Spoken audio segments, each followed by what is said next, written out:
Hello, everyone, and welcome to Police Off the Cuff, Real Crime Stories.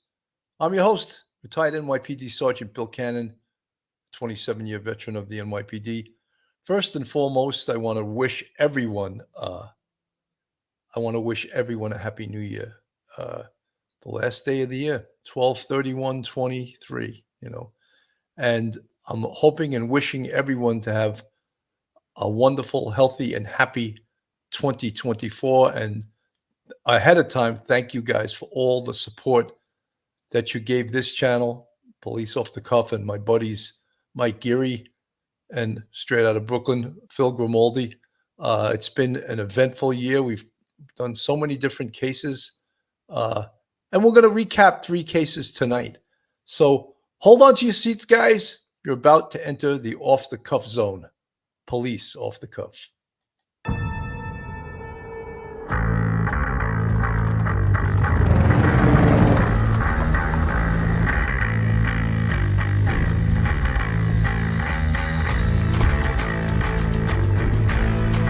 There has to be some common sense.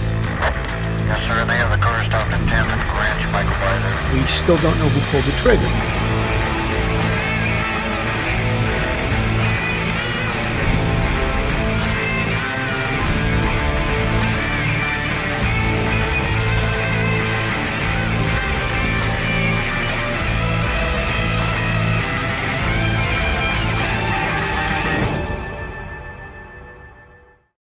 Well, welcome to Police Off the Cuff. And tonight I have the privilege, and I'm happy to say, 2 former NYPD compadres to co-host the show with me and to give their informed, educated, I don't want to lay it on too thick, but give their opinions in the show. And first, I'm going to introduce to you retired NYPD Sergeant, professor at Albertus Magnus College in Connecticut, law degree, and all-around good guy. Here's confessions after the show. Professor Mike Geary. Mike, welcome to the show. Billy, thank you for having me on. Good evening, well, I'm everybody. glad you could make it the last day of 2023 to be on the show. And now we have retired NYPD detective, straight out of Brooklyn, retired detective Phil Grimaldi. Welcome to the show, Phil. Thank you, Billy. I just got back from a cannoli run, but I'm here. I made it, and Happy New Year to everybody. I was going to ask you that, but I didn't want to get the anti-Italian stuff going early on in the show. It's not anti-Italian. I love Italians. I love Italian food, but maybe I overused the cannoli joke. But, we were talking off the air, Phil, about how all 3 of us are so lucky that we're not going to be in Times Square tonight. Oh, that's a blessing, boy. I tell you, one of the coldest days I ever spent in my life was down in Times Square. And just like we said earlier before we were on the air, the best place to watch the ball drop is from the comfort of your home or a nice bar where it's nice and warm and you can have a nice libation. So that's what I recommend for New Year's Eve. 100%. Mike, you have any memories of Times Square? Oh, yeah. I remember being down there in 1999 when the went from 1999 to 2000. Me too. I has never been so cold in all my life. And we were out there from 4 o'clock in the morning, and there were people already there just waiting. And it was just amazing. People from Virginia, people from all over the place. And it was such a wonderful, carefree atmosphere. Even though there was tons of people and everybody was uncomfortable, it was a fabulous feeling to be there. But Bill was right. The comfort of your living room.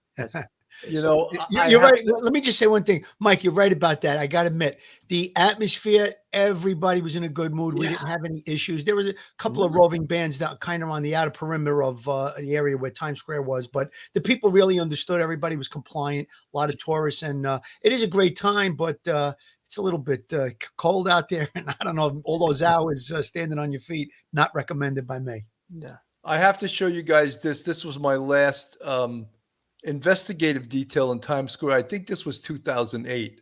And I got 2 detectives on the left-hand side from the 3-4 squad. And I got 1 from homicide, the tall guy standing next to me. That's Mark Worthington. And 2 from the 2-3, Patty Porteous. And Zedekiah Jennings, who was from St. Thomas. And God bless him, he got 3/4. He got a disability pension, which means it's just about tax-free. So I would jokingly say to him, Z, are you going back to St. Thomas and become the president of the country? And he used to when he first came to the 2-3 squad, his English wasn't that good. And when he would ask someone their description, he would say, "How he look?" And I always would burst out in laughter when he would say, "I see, Z, it's not how he look. It's what does he look like?" That's what you have to ask. But he would say in St. Thomas fashion, he would say, "How he look." The other thing, folks, and we'll get off the Times Square thing. I just want to mention one thing. People that go there early, they're put into these pens, and they're not allowed to leave there. You cannot leave even to go to the bathroom. So what do you, anyone not able to go to the bathroom for 8 or 10 hours as they're waiting for the ball to drop? So believe it or not, I don't want to be so graphic, but people go to the bathroom right where they're standing. And you find bottles of urine. Yeah, they're ready for it. But how horrible. And like people, you're like in pens, like you're a cow or a pig or something in a pen, and you cannot leave because of security reasons. Well, you could leave, but you just can't come back in. Or you can leave, but you're not coming back in. You're coming back 7 blocks away. That's what happens. So people do, I tell you, people really do. They put in the work, the effort, and they stand there, like you said, 7, 8 hours, and they try and hold it together. But the funny thing about it is the minute the ball drops, within like an hour, it's cleared out, you know? Yeah. Oh, they get out of there so fast. It's unbelievable. Quickly. Anyway, let's get on to tonight's show. Okay. What we're talking about, well, we can't say that the 3 biggest, but close to the 3 biggest cases of last year is on your screen. Of course, Rex Heuermann arrested and charged with the Gilgo Beach murders, the Gilgo 4 that we know right now. It was only charged with 3 of them so far. But they're talking about him being charged, and there's the Gilgo 4 on the screen. Maureen Brainerd Barnes, Megan Waterman, Melissa Bartolome, and Amberlynn Costello. And Maureen Brainerd Barnes, that's the case that they're waiting to get enough evidence for to charge the 4th. So Rex Heuermann now is in Suffolk County Jail, awaiting his next court appearance. Who knows when this case will go to trial? I'm going to come up with some things that'll, I'm sure, stir your memory, Phil. And I'm going to go to you first. Sure. This case goes back a lot of years, 12 or 13 years. But there was one piece of evidence that when we use the term smoking gun, and people don't like that term, this was what solved the case, what got it moving forward. And that was the green Chevy Avalanche. You want to comment on that, Phil?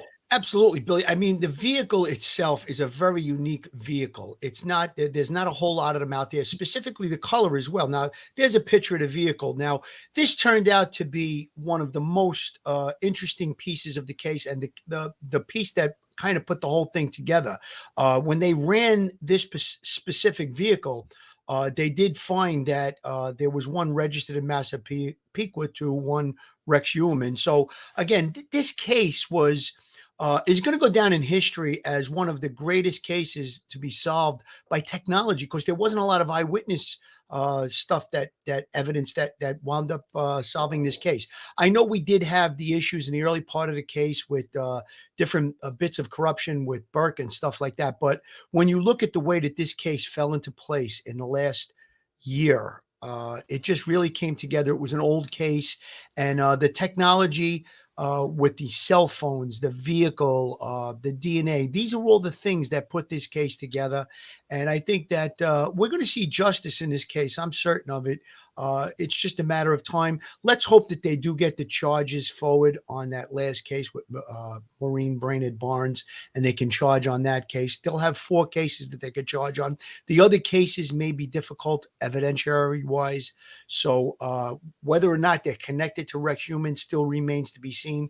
But there's hope that possibly they could. So we're pretty confident, though, that they're going to get the charges on that 4th case. And let's just hope and pray that we do get justice in this case for these victims. You know, Mike, good dissertation there, Phil. Thank you. Sir. Mike, with the car, though, there was a lot of like Keystone Cops type thing in this case. They missed evidence that was so important.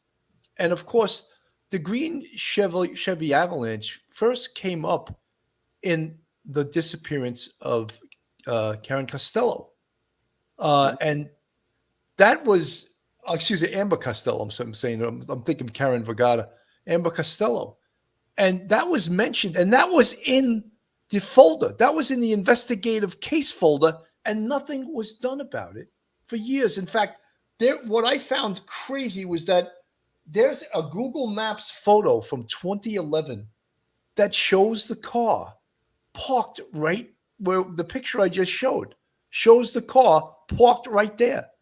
A Google Maps. So they had, if someone would have looked, they would have seen if they could have connected the dots. Because look, this car again was the smoking gun, but there's so much electronic evidence that ties them in. Your thoughts, Mike?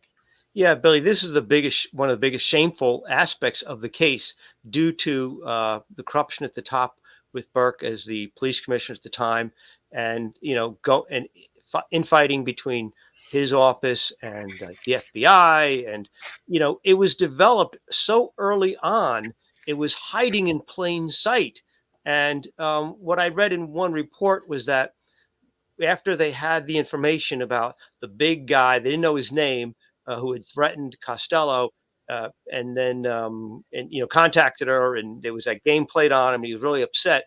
They got that information, and for some reason, it really wasn't followed up. All I heard was that I read one time there was in one report was that they classified the vehicle incorrectly while they were entering it into a computer database, like a nice spin or something like that.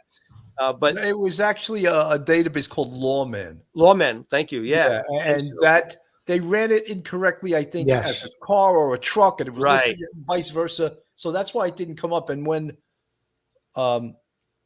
Rodney Harrison came, he credits a female detective from the state police and running it correctly and finding the vehicle that belonged to Rex Heuermann, which was this green Chevy Avalanche.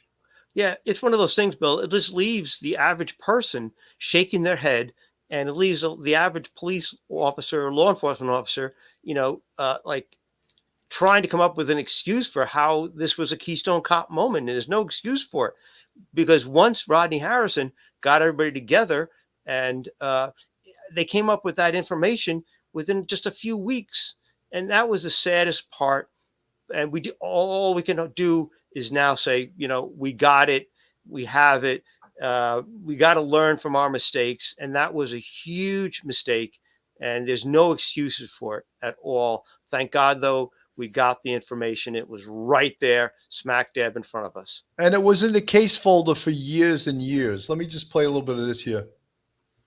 Hopefully this Years ago, the bodies of 4 people were found over several days, buried near a remote beach on New York's Long Island. All 4 were women murdered, wrapped in burlap. They were eventually identified as Melissa. I'm sorry, guys. This is Melissa Bartolome, Megan Waterman, Maureen Brainerd Barnes, and Amber Lynn Costello. So when he talks about the burlap, that was another piece of evidence that became unique to Rex Heuermann. I'm going to take this off the screen because obviously I'm having a problem with it loading. Yeah. Of course, when I take it off the screen, it starts to work. So that was a piece of evidence, too, that they were wrapped in burlap. And some people said that duck hunters used that type of burlap. And it was unique. And of course, it also came back much later on when they identified through mitochondrial DNA 3 hairs that were on the bodies, or as many as 4. I think 3 belonging to Asa Ellerup, who was Rex Heuermann's wife, and 1 belonging actually to Rex Heuermann. So that is very, very, very powerful information. And I don't know how you can explain that, or a defense attorney will try to explain it in some other way, but the evidence is so powerful and so strong. Mike, your thoughts? Yeah, Billy, if they hadn't missed the car, the vehicle, and if they had the evidence at the time processed properly, maybe that connection to, a car being registered in the area where they're expecting possibly the killer to be, the suspect to be, and then have a piece of hair. However, also remember, the technology may not have been there early on because the DNA technology has advanced so fast.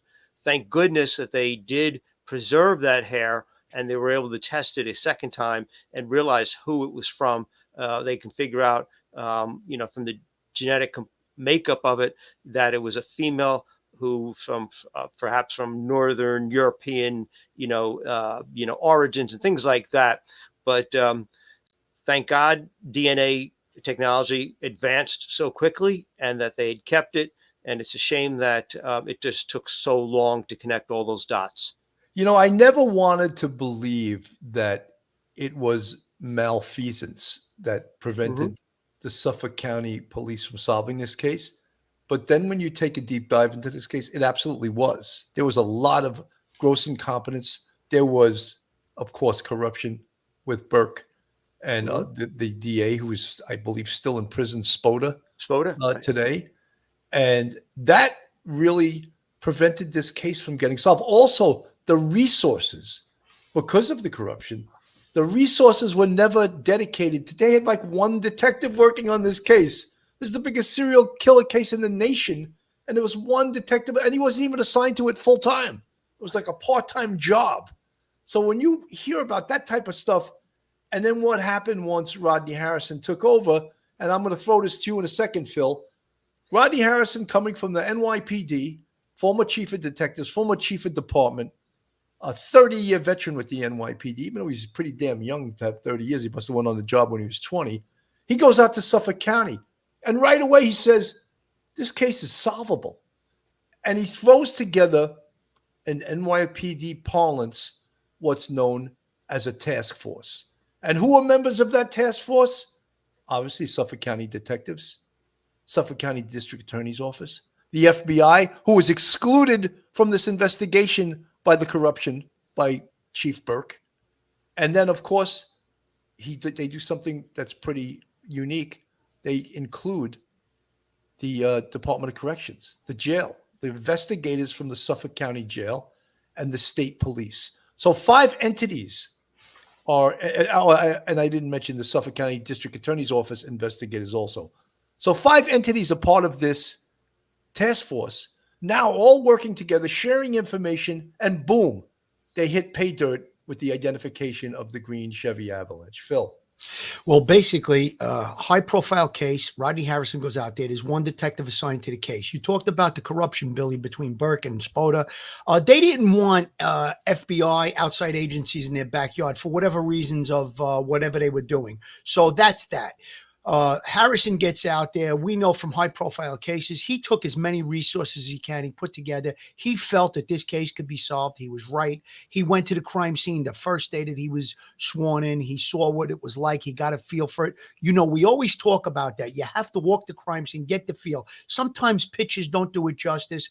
Maps, all those different things. You got to go there. You got to get the feel. So that's what he does. He puts together this task force. Now, I want to talk quickly about the burlap, because the burlap was really, really important. The reason I bring that up is this. The burlap is tied to duck hunters, yes, but burlap has a certain fiber to it that these hairs were able to remain inside the burlap for an extended period of time. You had weather, you had animal interaction, all these different things. These bodies weren't recovered the next day, where you would expect things like hair and fibers to be intact. These bodies were there for an extended period of time. So perhaps the hairs got caught in that burlap, and that was very, very important. Probably one of the biggest mistakes that Rex Heuermann made was putting these bodies in that. Perhaps if it was a plastic bag or something of a smooth surface, those hairs might not have been there. So again, that was very, very important. But Billy, I'm glad you brought up the point about Rodney Harrison. We have a love and affection for him because he comes from the NYPD. We know how professional he is. He worked in my borough in Brooklyn when he was a detective. I heard so many great things about him. I had some conversation with him. And that was the linchpin that put the whole thing together. Again, we know that female investigator from the state police was the one that was able to re-put that into the lawman search and come up with the information on the avalanche. But all of these agencies working together, I think that was really what really put this case together. And again, this case is going to go down in history. It was solved on all the different technology. It's very, very, very, I think it's a great case. If you're into true crime and if you're into law enforcement like we are, this is one of the cases that you'll look at and use as an example to how to solve a mystery, basically. Absolutely. I want to pull this up. This is the probably the most important document. It's a bail application form. And I just want to read from a little bit from this. In January 2022, the Suffolk County District Attorney's Office assigned an experienced team of investigators, analysts, and prosecutors to work jointly with law enforcement partners from the Suffolk County Police, the New York State Police, the Suffolk County Sheriff's Office, the Federal Bureau of Investigation. A comprehensive review of every item of evidence and information in this investigation was undertaken by the team. On March 14, 2022, approximately 2 months into the renewed joint investigation, this comprehensive review led to the discovery of a first-generation Chevrolet Avalanche that was registered to defendant Rex Heuermann at the time of these murders. As described below, this was significant because a witness to the disappearance of Amber Costello identified a first-generation Chevrolet Avalanche as the vehicle believed to have been driven by her killer. This discovery led to a comprehensive investigation of defendant Heuermann, which consisted of over 300 subpoenas, search warrants, and other legal process to obtain evidence. As discussed below, among the items uncovered were cell phone billing records for defendant Heuermann, corresponding to cell site locations for the burner cell phones used to arrange meetings with 3 of the 4 victims. The taunting calls made to a relative of Miss Bartolome, a call made by a detective to Miss Bartolome's cell phone while looking into her disappearance, and calls checking on Miss Brainerd Barnes' cell phone after her disappearance. In addition, Heuermann lived in Massapequa Park, where the victims were believed to have disappeared from, and he worked in Midtown Manhattan in the vicinity where the taunting calls were made to the sister of Miss Bartolome. So this is the document that is incredible because it sort of lays out the case of how they got this information. And it's really so it's 32 pages long. Anyone can have access. If you want to search everybody that's interested in this case should definitely pull that up. It's unbelievable. It's the bail application form for Rex Heuermann. Just Google that. It'll come up. Mike, your thoughts? Yeah, Billy, the great thing about the form is that it just lays it all out there, and you can see the timeline. And that was so important with Rodney Harrison. He comes in, and within a couple of weeks, he's got this team together. And within just maybe 1 or 2 months, they come up with a name. And, then they just focused for like a year watching and just closing the trap slowly with Rex Heuermann. It gives the person who's not in law enforcement, a really good chronological idea of how this all transpired. And that's important because, once you have good leadership at the top that knows what it's doing, that is competent, then you can do a lot amongst many agencies in a task force. What you had before was the Keystone Cops. Nobody was allowed in the back room to see what they had. Like you say, one detective, not even working on it full time. And there's a serial killer. And it had gone to crap. The investigation had gone to crap. But the bail application can give people who are not familiar a lot of confidence in the fact that good leadership produced good results very quickly. Phil, Phil, I want you to explain something. I want you to just explain to our audience the concept of burner phones. Basically, burner phones are, you can buy it for cash. You can give any name. They ask for a name, but they don't really check IDs. And this burner phone will have a record of calls that are made from it. So if you use it and you toss it, there's no connection to you. However, it will leave a trail of what calls were made from that phone. So a lot of criminal activity takes place with burner phones. They buy them, they turn them on, they turn them off. They use them for different things. A lot of times narcotics traffickers will use them. And like I said, you can buy them and dispose of them. They're basically disposable. What the bad guys don't really know is, like I said, there was information. If you get caught with that burner phone, it will have a track of the calls that you made in and out, text messages. And if you take photos with it, they will be able to access that kind of stuff. So, that's the way burner phones work. But I want to make a quick comment about the affidavit, if you don't mind, Billy. Go ahead. Anybody that pulls it up, look at page 18 and 19. Page 18 and 19 and that affidavit, it shows the searches that this psychopathic animal made. And when you read those searches, we can't even read them on the air. They're so graphic. Look at those things, and then I'll give you a profile of what Rex Heuermann's mindset was. That was from his computer, the searches that he did. Really, really off-the-wall stuff. I'm going to put it on the screen, Phil, So we'll There see. you go. This is what he was searching on his computer. If you could see that. I won't read it out loud because I don't want YouTube to shut us down. But you could see it. You could see what he read. And this is on page 18. And the amazing thing about the technology is that the Suffolk County Police Department, they were able to remotely search his computer, which is, to me, I know maybe I'm old-fashioned, maybe I haven't been around during this technology boom in the last 10 years, 12 years, probably they say in the last 10 or 12 years, there's been more advancement in science than in the last 100. So that includes law enforcement. So they were able to search Rex Heuermann's computer and without him even knowing it.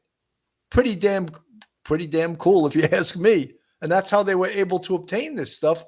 And they could see from his searches that he was pretty damn interested in the Gilgo Beach investigation. He was interested in what the police were doing. Who were they searching for? How are they on to me? What do they know? What don't they know? Mike. Bill, I'm going to use the term I always love to use, consciousness of guilt.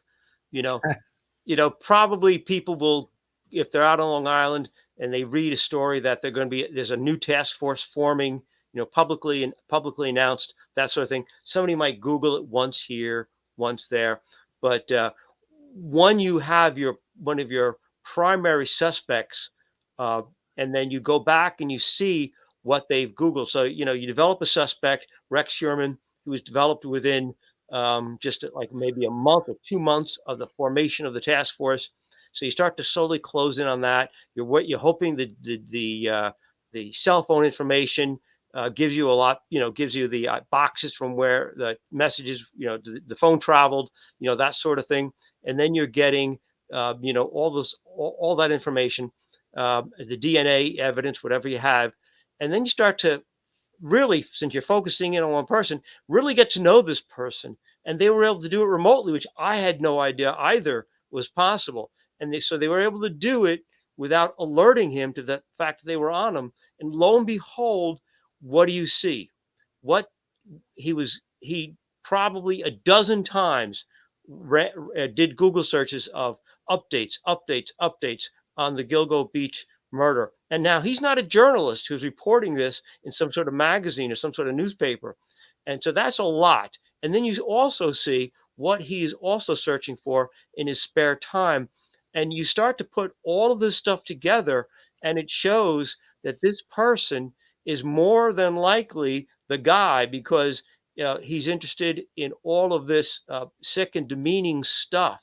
And all the people who he's suspected of killing are prostitutes, and they're tied up, and it was terrible. So you really begin to understand who exactly you're dealing with from a criminological point of view. You do that perpology, and it's really convincing. That's one of my favorite words, right? That's one of mine I'm going to too. use canonism, right? Yes.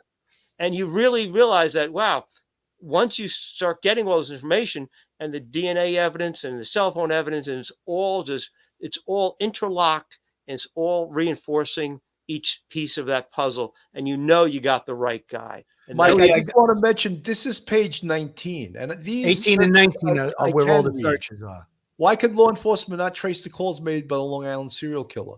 Why hasn't the Long Island serial killer been caught? Long Island serial killer phone call, Long Island serial killer update, Long Island serial killer. He's interested in the case because he's the guy, Yeah. You know what, Billy? I got to use a copism. We were talking about copisms before we went on the air. Because of the searches he was doing and because of the surveillance they were conducting on Rex Heuermann, the takedown had to be speeded up. They took him down because they were in fear that perhaps he may commit harm on another call girl or another sex worker. So again, that takedown was sped up. They arrested him. Thank God he's in custody. They're continuing on with the investigation. And when you look at those searches, and there's really some sick stuff in there when you look at it. You showed the blacked out version, but when you pull it up, it's not blacked out. There's some really sick stuff in there. Oh, absolutely. I want to just, we'd be remiss if we didn't cover this. And I just want to put this on the screen for a second.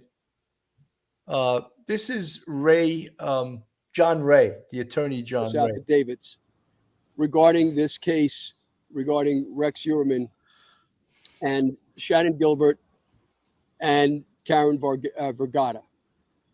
Before I talk about them, first, I want you to be aware that here stands the commissioner, as you know, with me. And so basically, this was a press conference where he was talking about new information that he had received from a witness. And the case seemed a little bit far-fetched. And the press conference, he sort of talked about how, I think it was 1997. Yes. And that a male detective, an active detective from the NYPD, was a narcotics detective, and a female, who is his witness now, went to Rex Heuermann's house in Massapequa Park because they saw a sign in a sex club in Manhattan called the La Trapeze, and allegedly told by the witness that he put a flyer on the wall in this club, interested swingers, and this location. So this female, who was his witness, is affiant, who signed this affidavit swearing that what she had told was true, says they went there, her and this male detective, and with a female who she identified as Karen Vergata. Now, many people, the task force and Ray Tierney were not happy with this press conference, and they were not happy with Police Commissioner Rodney Harrison. But we on other shows, we gave the reasons we felt that Rodney Harrison did this, because John Ray has been involved in this case with the Shannon Gilbert's family since 12, 13 years. And he's a flamboyant guy, and people don't like when we criticize him, but the information he gave, I thought, was a little bit off the wall and needed to be vetted. And I don't know if to this point it has been vetted. Mike, your thoughts? Yeah, a lot of people thought that what he was saying was, evidence. But what he was talking about was people, as you say, affiants, swearing that they believe what they said to him and wrote down on a piece of paper, and they signed it, to the best of their knowledge, is true and accurate. It may not be, and they may have, all good intentions, but the information may not be accurate in terms of date, time, location, person they saw, because it goes back 20 years, 15, 18, 20 years. So it's not evidence. And I know a lot of people thought, oh my God, he's got all this evidence and nobody's listening to him.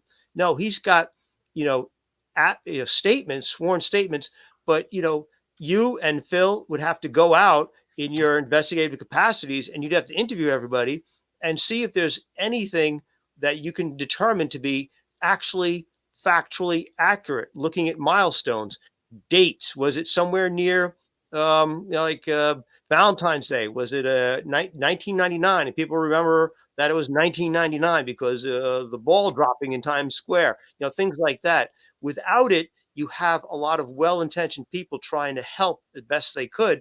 And I don't think John Ray, I'm not going to question his motives. I think he's a real dedicated guy, but he's dedicated to his pocket. Yeah, maybe. But it's Mike, not Mike, let me just stop you for 1 second. There was one thing that they could have tracked there, and I think that the year they said was 1996. Right. And they said that they had picked Karen Vergata up in the city, and after she was arrested, after she had been arrested, she said she just got out. So that was checkable. They could have checked that. So whatever this witness gave, I hope that she was interviewed by Suffolk County detectives after she did this affidavit for attorney John Ray. But a lot of the news stations and a lot of the podcasts reported this as gospel truth. Yeah. And I thought it was ridiculous that they were reporting it like that. I thought it was self-serving, and you could do that because you want to get 1 million clicks, but it's not vettable. It wasn't traceable. There was just a witness from X amount of years ago that didn't have times. Look, the most important thing in to verify someone's credibility is when, where, who, what, how, and why. And if you can't answer that, it impinges on that person's credibility. Phil. Yeah, Billy, listen, bottom line, Johnny Ray was not going to keep quiet. He was heavily involved in this case. He was invested in this case. And I think that Rodney Harrison got out in front of it. He was going to come out with these affidavits saying all these different things. We don't doubt that these things, these actual stories may have taken place. However, are they connected to Rex Heuermann in this case? That's really the part that needs to be corroborated. I think that's what Mike was getting at. Yeah. We have to go out. We have to do some follow-up and find out if these people are telling us a story that involves Rex Heuermann in this case, or is it an incident that happened that had nothing to do with this case? So we needed to corroborate it. I believe that's why Rodney Harrison got up there with him at that press conference. He's going to do the press conference. He's not going to keep quiet. He's been heavily invested in this case, and he wanted to show that, hey, there was corruption 10 years ago or whatever it was with Burke and Spoda. I'm not going to be that way. I'm going to listen to what he has to say. And if it's involved in the case, it could be helpful. Let's go with it. If it's not, we'll put it on the side and we'll eliminate it from being involved in this investigation. So some of it may be true and related to the case. Some of it might not, or it may all be unrelated to this case. So that's really the thing. That's the job of the detectives at that point. Once that information comes forward, let's try and corroborate it, look into it, vet it. See, Billy, you brought up the point. The first thing you would check to see if Karen Vergata had taken a collar at that time in 1996, what was the date that she was released from jail, and you go from there. Exactly. And the other smoking gun piece of information, and many also reported this as gospel truth, was that Asa Ellerup was involved in swinging with her husband Rex in their home where their two children were there. I thought it was a little bit far-fetched. And lo and behold, and we're going to move on from this case after this, lo and behold, next thing we hear is she's taking a 7-figure payout to do a documentary on this case. So did that hurt her credibility a little bit? Did that hurt her lawyer's credibility, Mr. Mastrantonio and Mr. Viteb, I think his name is, who was the attorney for the kids? Yes. So she was implicated, according to John Ray, that she was involved with these sex workers with her husband.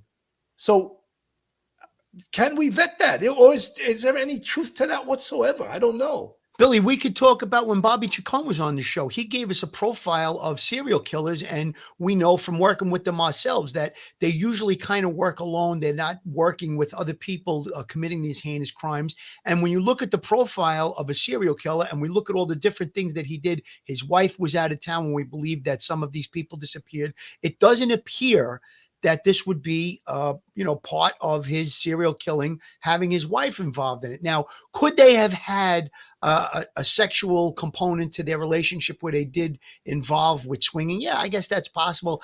It doesn't seem likely to me. That did seem far-fetched to me as well, Billy.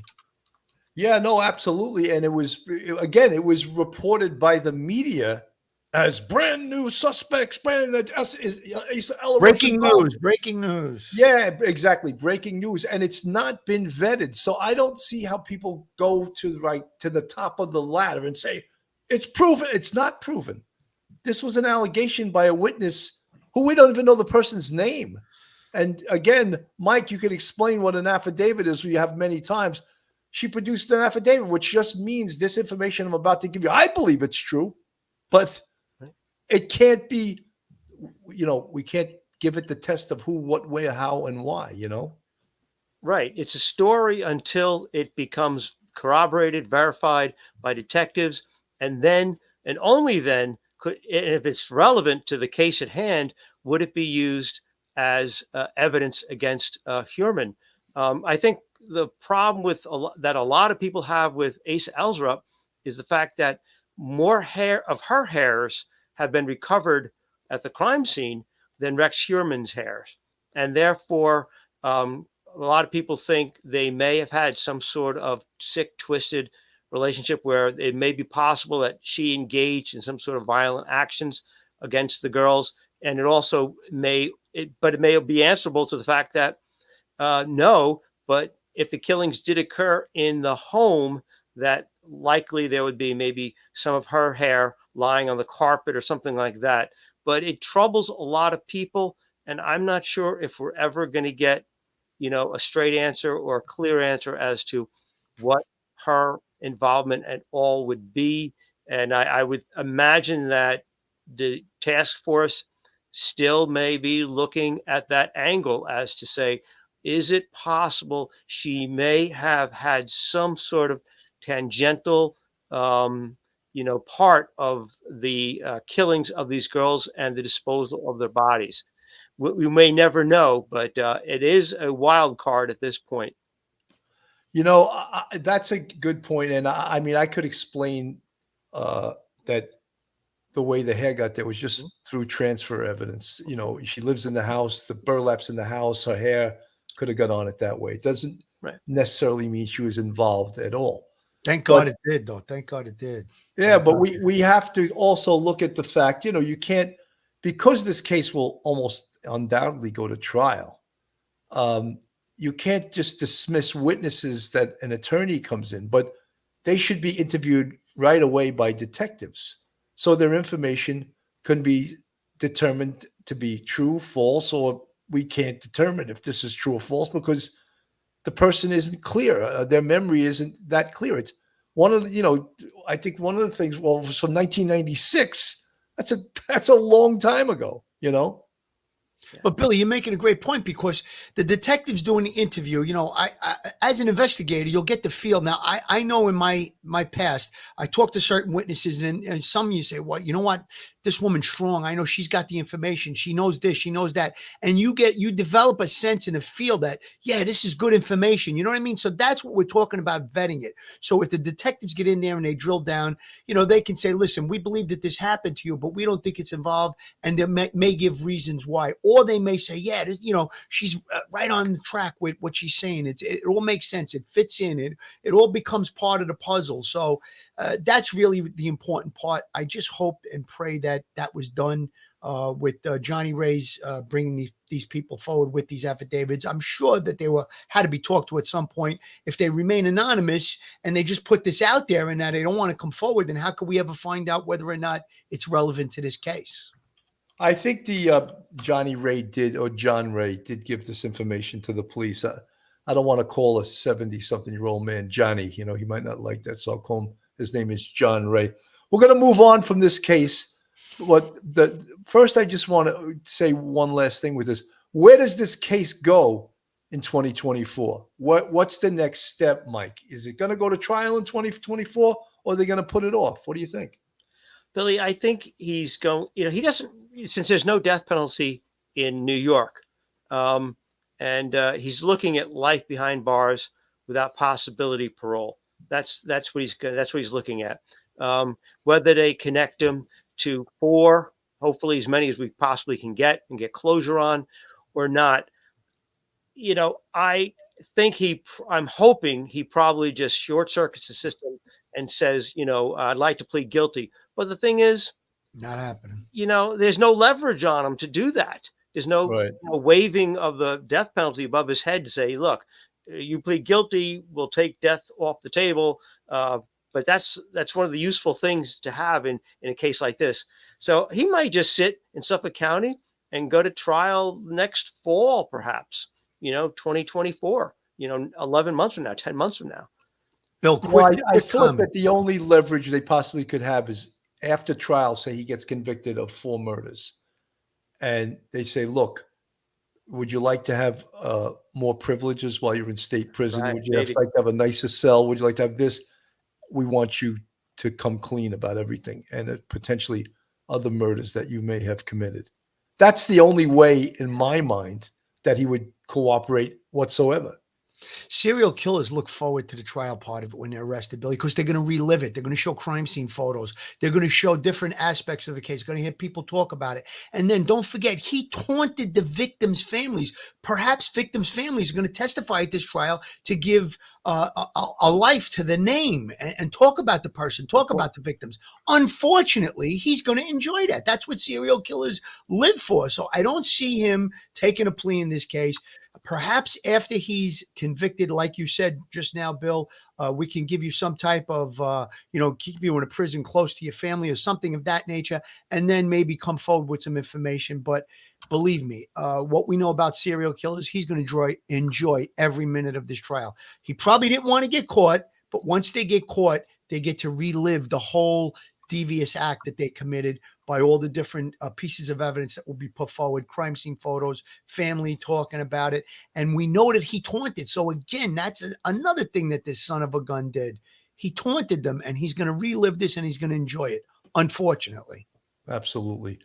All right. The next big case, of course, from 2023, and it actually occurred in 2022, November 13th, 2022, was the murder of the 4 University of Idaho students that we always remember them by name. Zana Knodel, Maddie Mogan, Kaylee Gonsalves, and Ethan Chapin. And a heinous, heinous crime, and everyone has been following that case. And recently it was back in the news with the knocking down of the house, which we did an entire episode on, because we were against it. We were against them knocking that house down. Mike and I spoke about it, the reasons that we felt that they should have kept the house intact. And I know, Phil, you were chopping at the bit because you didn't get to do that show. Yep. So if you want to just a few sentences on why you thought that was a bad move also. Well, listen, I could just hear a defense attorney, in opening statements, the district attorney is going to lay out different aspects of what they're going to present during the trial. We're going to talk about that the vehicle was in the area beforehand and all the different things. And I can just hear a defense attorney saying, well, the prosecution wants you to believe that my client just waltzed into this house and walked upstairs and slain 4 people and walked out and walked past another individual. The thing that might be missing in this case is the jury's ability to go there. If they say with a diagram or they measurements 25 feet or 12 steps into the house, you're not going to understand it. You may understand it a little bit, but if you were at the crime scene and you can see the direction that he took, how easily it was to walk right up the stairs, and you might get a better idea and understanding. I don't think this is going to impact this case because there's a lot of evidence in this case. My heart dropped when I watched the show the other night, a couple of nights ago, Bill, and I saw when the house went down. It gave me a feeling of, this horrible thing took place there, and I was kind of glad to see it go down. But with regard to crime scenes, and Bill, we never release a crime scene unless it's absolutely necessary. If there's in a case where other people are living in the apartment, we'll do extensive photographs, and they have that 3D imaging now. But if there's other people living in the house, at some point you have to give the crime scene back to those family members. But again, it's not knocked down. So maybe if the jury wanted to go there in the future, they would allow people access into it. It doesn't happen a lot where juries go to the location. It does happen, but it doesn't happen a lot. So I don't think it's going to impact the case, but we always try to err on the side of caution. In any case I've ever been involved in, we always try to retain the evidence, hold the evidence. You don't release things like a vehicle or a crime scene unless you really have to. Unfortunately, in this case, they both sides agreed to do it, to demolish the house. I think it's going to bring some type of closure for the area, for the community. But again, we voted not to do that. And unfortunately, they did. Let's hope and pray that it doesn't, affect the outcome of this case. Absolutely. Folks, I just want to go to a quick commercial. Folks, if you're looking for a real crime or a true crime podcast from a police perspective, then you're in the right place. And if you're not subscribed to us, go on our YouTube, hit that subscribe button, give us a thumbs up, and ring that bell.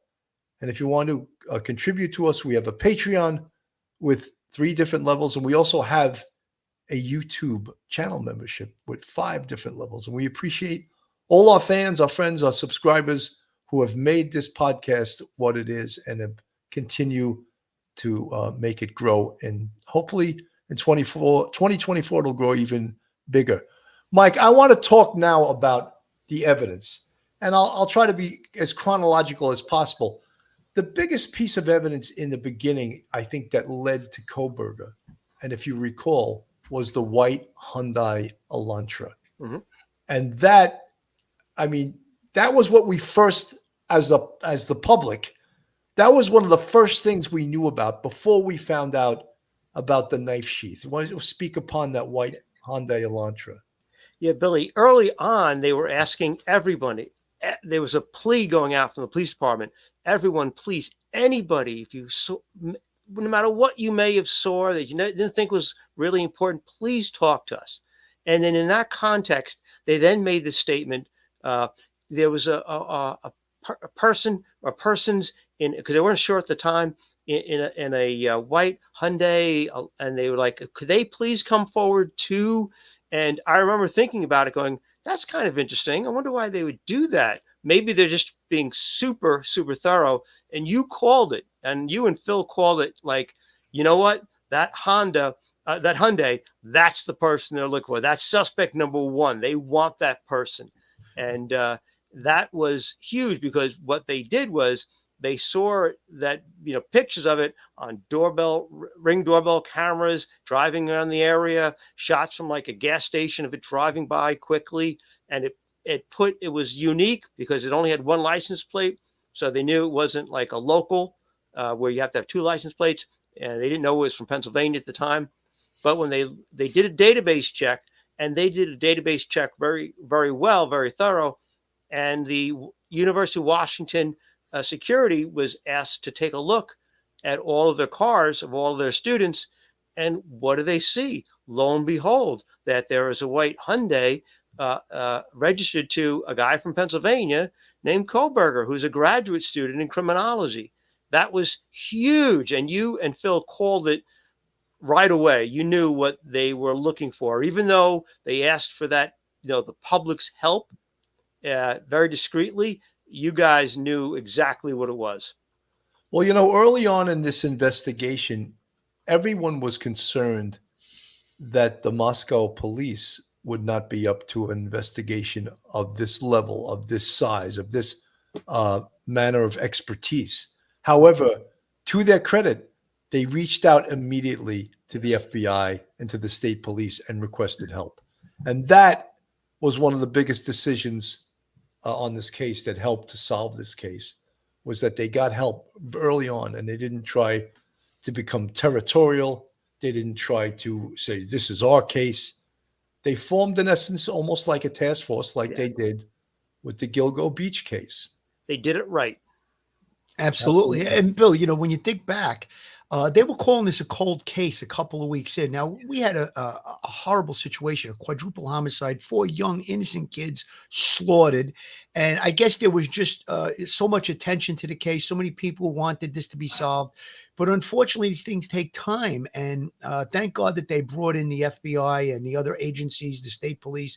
They all worked together, and they were able to put together the case against Kohberger. When you look at the affidavit, I believe it was the probable cause affidavit, there's a ton of evidence in there. And there's a lot of things that we don't know that will come out at trial. So I don't think it's going to be an acquittal in this case, but you never know. So let's just hope and pray that everything goes forward and we do get the conviction and we do get justice for these families. I mean, Phil, the word cold case, I heard so many media stations, so many journalists use that. It was 6 weeks. Took 6 weeks to arrest him.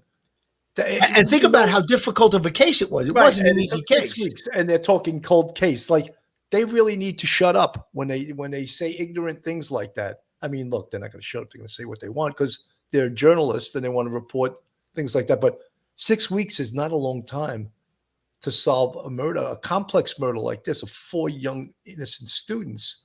Absolutely. However, because of the notoriety and the pressure on them, they wanted the arrest made yesterday. And as you know, things take time. So this is another case, and we're pointing, almost every single case these days involves digital evidence. And this case was no stranger to that. We mentioned the white Hyundai, and the white Hyundai, as Mike said earlier, was caught on Ring cameras. It was caught on cameras and video from a gas station. Then now we have to prove that white Hyundai is the white Hyundai we're looking for, the perpetrator's cell phone. And what they found out is that Kohberger turned his phone off when he was traveling toward the house. And then as he left, he turned it back on. And so all of that information. Consciousness of guilt. Yeah. And then he came back to the house at 9 o'clock in the morning, Right. which is something that killers do sometimes. And that type of evidence with his white Hyundai and his cell phone on now, and he's back at 1122 King Road. Mike. Yeah, Billy, as Phil said, it's consciousness of guilt. We see this with arsonists and other people who've killed, or done these sorts of things. They want to enjoy the emergency vehicles, the firefighters, the paramedics, the first responders. They want to see the emergency, vividly, that they caused. And so he was probably shocked when he drove by the home around 9 o'clock in the morning and saw like nothing disturbed, nobody around. Absolutely. Yeah, just amazing. But those are the things that you and Phil and criminologists look to. It's that perpology. How do they act, before and after? And he fits that profile, that loner profile of a person. We don't know when he started to focus in on these two, on Ms. Kernodle and Ms. Gonsalves, that sort of thing early on. We're not sure.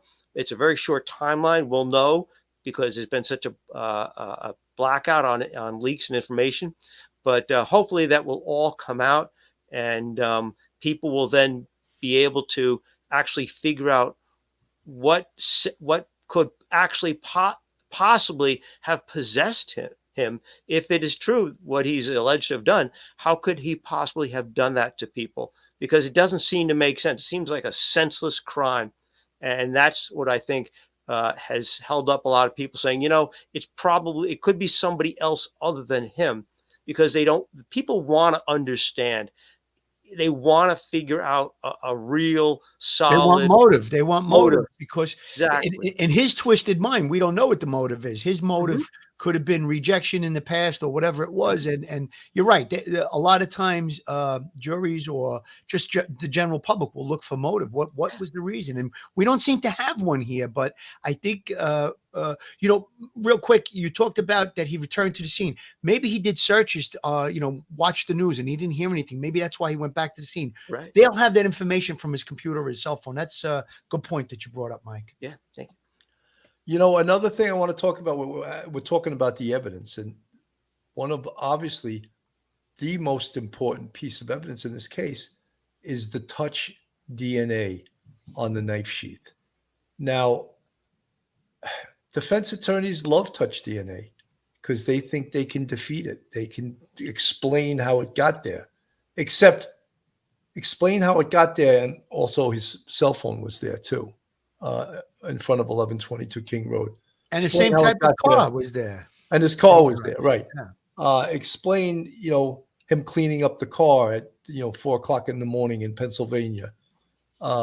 There's a lot of circumstantial evidence. I will agree it's circumstantial, but as we say all the time on this show, lots of circumstantial evidence, when piled up high, becomes very powerful. Mike.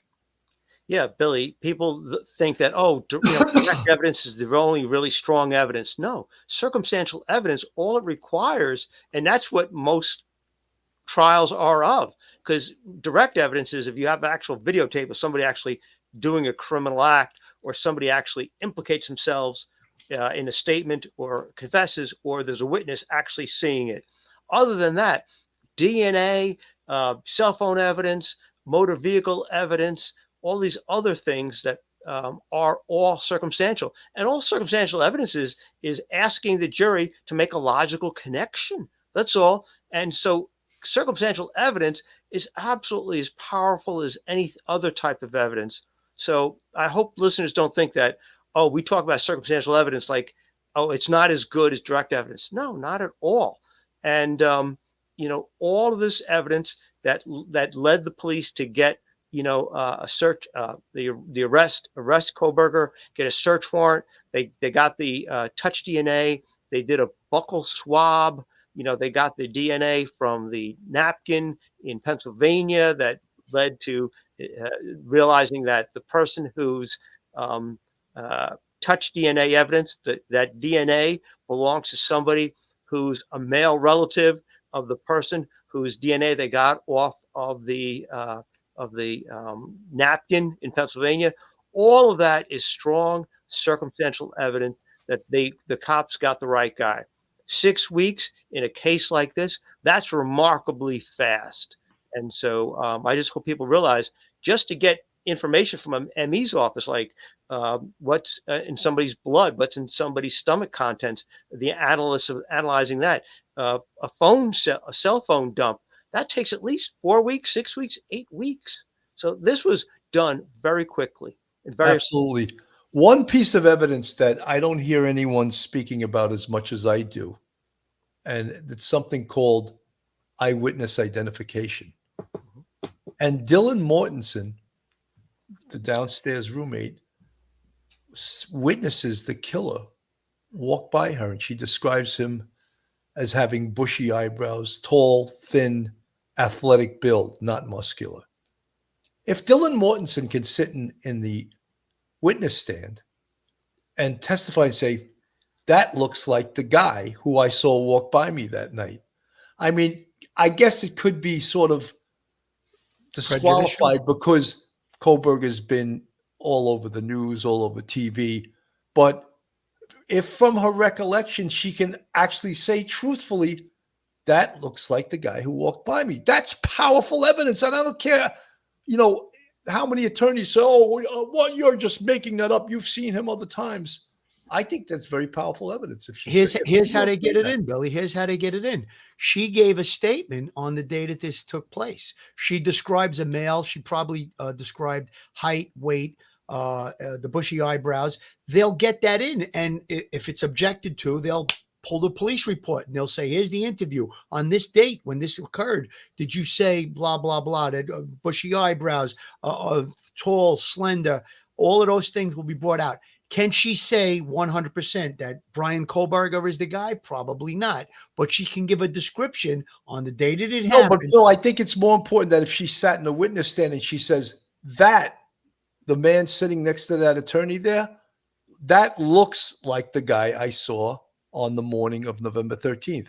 And of course, her statement has been taken by the police, but her oral testimony and pointing. I'm sure that she's going to testify. I'm sure she's going to testify. Perhaps they could get what you just said into there, that, she believes that Brian Kohberger is the same person, but then they're going to be, the defense attorney is going to say, well, didn't you describe the person as having a mask and it was up to his nose and you can't identify it? They'll go into that. But listen, there's a lot of powerful stuff here. And you're right, Billy. The fact that she's going to testify that she saw a person exit the house, and they know the time frame based on his car and from the video camera that was down the block, and they're going to have the footprint and all the different things. So listen, this is a complicated case, but there's a ton of circumstantial evidence, and I'm sure it's all going to be brought out.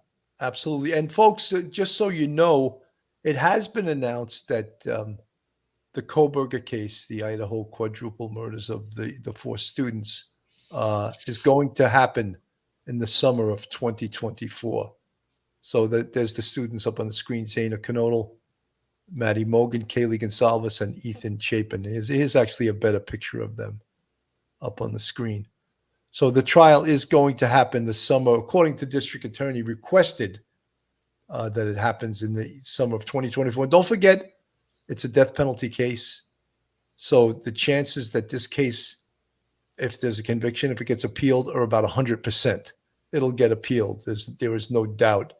Just about every single death penalty case does get appealed. Phil, you want to take? Sure. We miss Joe Murray. Wish he was on with us today. Joe Murray, attorney of law. Listen, guys, if you become involved in a situation where you need a criminal defense attorney and you're in the New York City area, there's none better than Joe Murray. Joe Murray is your man. He's not only an experienced trial attorney, he's also a retired 15-year member of the NYPD, so he literally knows both sides of defense. If you need to get a hold of Joe, right there on the screen, you have his website, jmurray-law.com, or you can reach him by telephone at 646-838-1702, or you can email Joe at jmurray-law.com. Joe is a big supporter of police off-the-cuff real crime stories, and we feel he is a terrific criminal defense attorney. Very well done. We're going to move on now to another huge case from 2023, and that's, of course, the infamous Alec Murdaugh. And there's been a lot of happenings with this case because the double murder case that he was sentenced to life without parole, 2 consecutive sentences of life without the possibility of parole. They're now appealing it because of misconduct by a court employee who possibly tainted the jury. So it has not yet been decided that he's going to get a new trial, but his defense attorneys have already petitioned for a new trial. However, his financial crimes, he just got sentenced to 27 years for them. So that, in essence, could also be a life sentence in itself. Mike.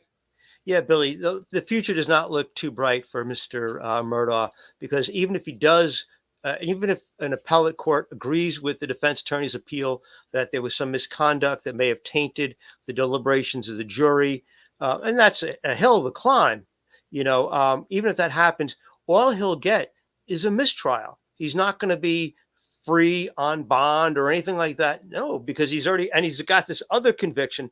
So he's just going to sit in jail, and maybe they'll have to do the murder trials all over again. But as you say, he's got, like 27-year conviction on the other felonies for stealing from just about every single human being he could possibly touch.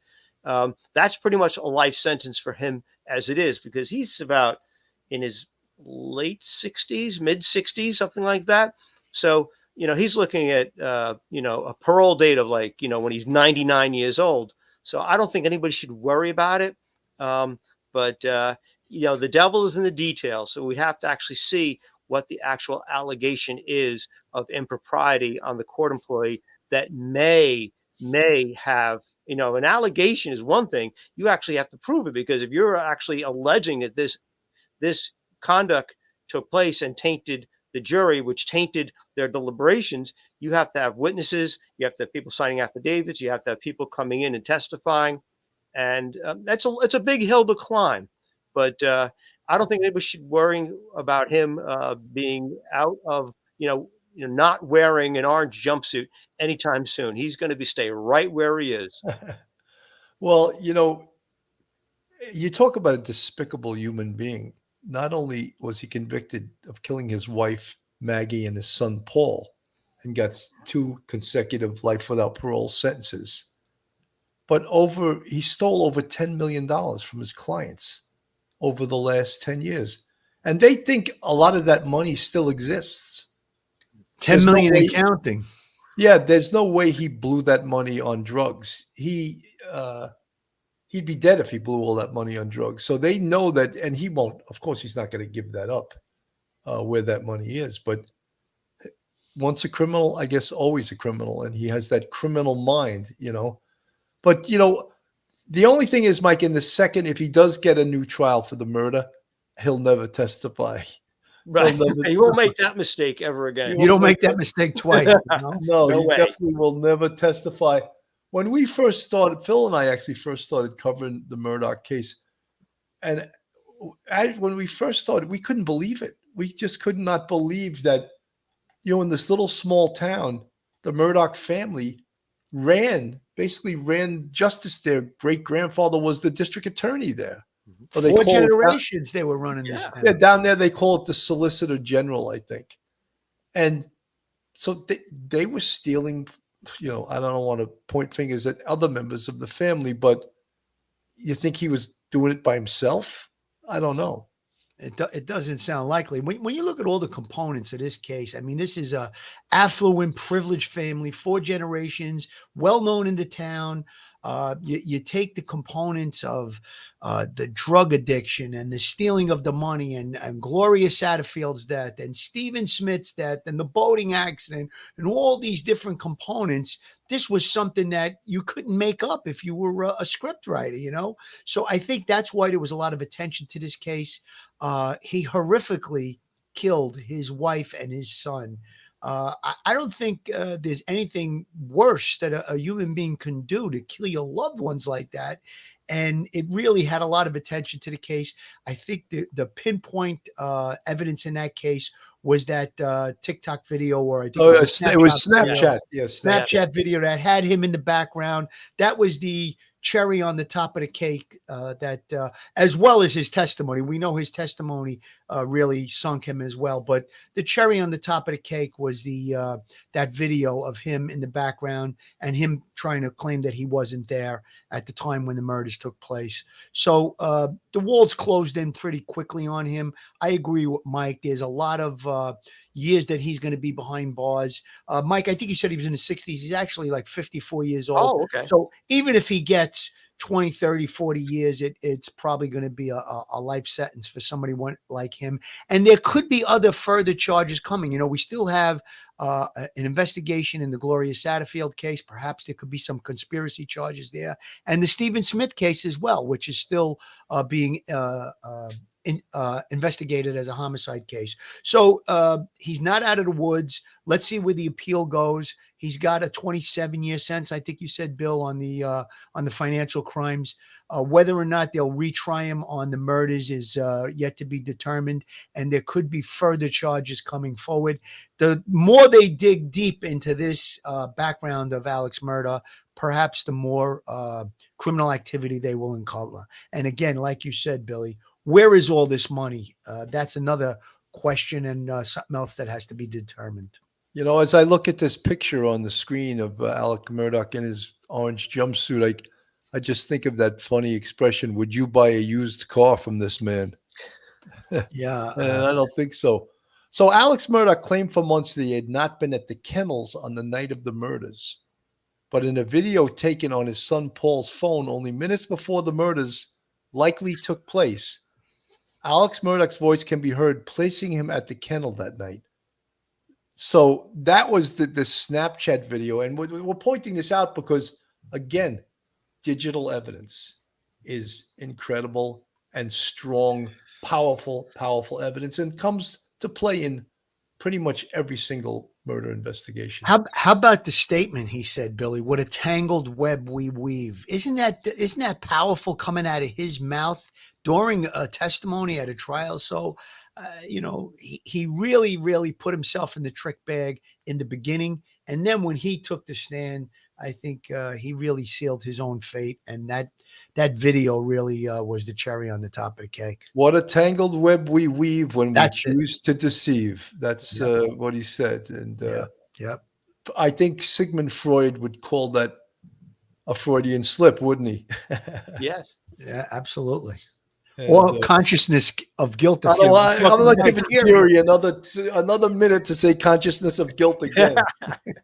So, guys, I think that's about our show for today. And we try, we obviously, all three of these cases could have their own hour and a half, 2-hour show easily. But we tried to put them in and just do the highlights of them, of what was going on in 2023 and what's going on in 2024. And 2024 for Alex Murdaugh is going to be state prison. And if he gets a new trial, and that's another judge will decide whether he gets a new trial. And he may not get a new trial. As well as Rex Heuermann and Brian Kohberger. All three of these people will more than likely remain in jail for the extended period of their lives. 100%. So I'm going to first of all, I want to just say to all our fans and friends, everyone have a happy, safe New Year this evening. Enjoy it with your friends and your family. Try not to drink too much. It's always good to bring 2024, the next year, in without a headache. Absolutely. I've done it both ways. I've done it without a headache and I've done it with a headache. And it's much nicer to bring the new year in without a headache. Mike, your final thoughts. I just wanted to say, wish everyone a very, healthy and happy new year for them and their families and their loved ones. And I just hope they please continue watching Police Off the Cuff. Well, thank you. Phil, your final thoughts. Final thoughts. I just want to say God bless the victims and the families of all of the people we talked about today. And I want to thank Billy for having me part of Police Off the Cuff Real Crime Stories. It's an honor and a pleasure. It keeps me connected. I love doing this stuff. Let's get justice for all victims all throughout the world. Happy New Year to everybody, to all our subscribers and our fans. You've been with us for quite some time, a few years now. We continue in 2024. We're going to try to do the best we could do to give you guys great content. And we're thankful for you guys. And Happy New Year to everybody. And like Billy said, if you're going to drink, don't drive, and try not to go overboard. It sucks to wake up on New Year's Day with a bad hangover. That's for sure. Have a great night, everyone, and God bless. Stay safe, everyone. One episode just ain't enough.